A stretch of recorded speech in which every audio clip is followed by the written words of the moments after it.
This is the story of the first amphibious landing ever carried out by a black African navy.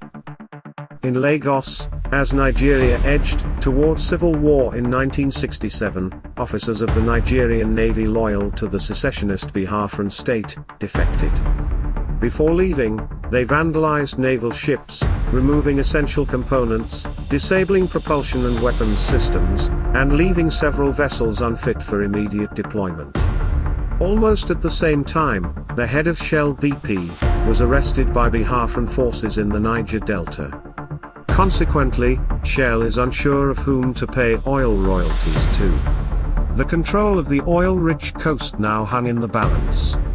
From Enugu, Chukwuemeka Odumegwu openly boasted that any Nigerian naval attempt to enter the creeks would fail, that federal ships would be sunk and left at the bottom of the waterways.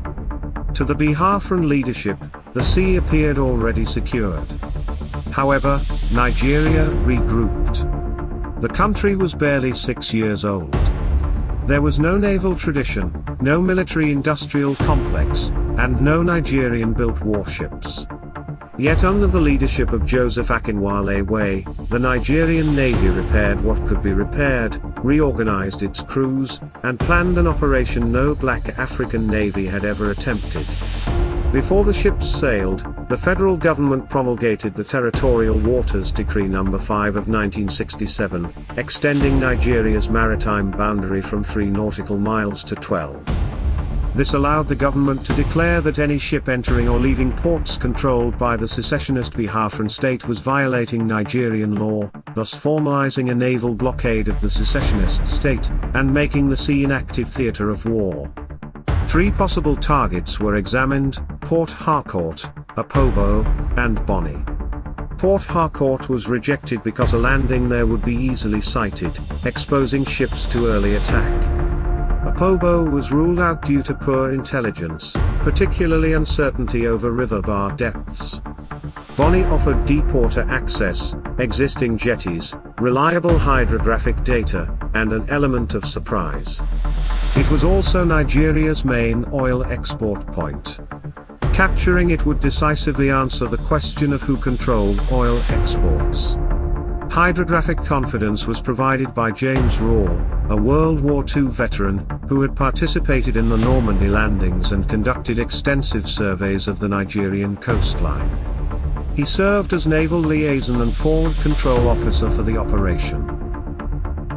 Biafra possessed only one naval asset, NNS Ibadan, seized from Nigeria, and renamed BNS Ibadan.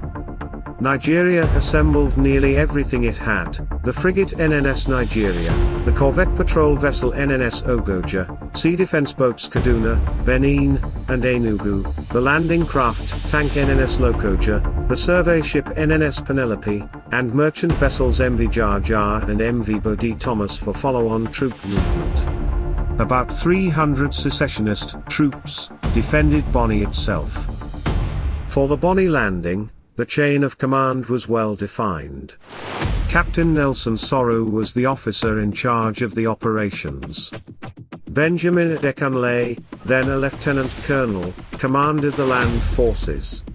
James Raw coordinated navigation and landing control. The landing was scheduled for 26 July 1967. At first light on the 25th of July 1967, naval bombardment began.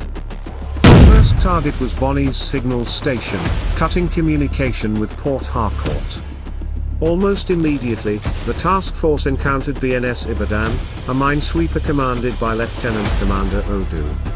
NNS Ogoja, under Lieutenant Commander Aduwa, engaged it. Fires were exchanged. The hopper guns on the behalf from BNS Ibadan, unfortunately, kept jamming in action. Also, as the battles ensued, it got stuck in shallow waters and was hit by a cannon and set on fire. In a cruel twist of fate, the Biafran BNS Ibadan's commander, Lieutenant Commander Odu, was a friend of the Nigerian side NNS Ogoja commander, Lieutenant Commander Aduwa. Aduwa saw him through his binoculars and spoke on a megaphone: "Stand down and surrender. I am sending over a dinghy for you, but Odu preferred to escape. The engagement ended. Prisoners were taken, and BNS Ibadan's 40mm gun was salvaged. In his signal, Aduwa confirmed that he had sunk an enemy vessel, but said he hoped the captain was still alive because he was a friend of his. Naval gunfire continued in the campaign, sufficient to disorient the 300-strong Biafran defenders of Bonny Island.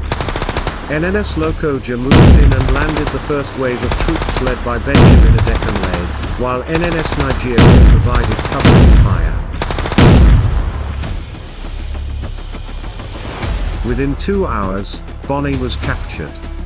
Peterside community followed. Oil terminals were taken intact. Shell BP facilities were secured after further fighting involving NNS Penelope. The blockade tightened.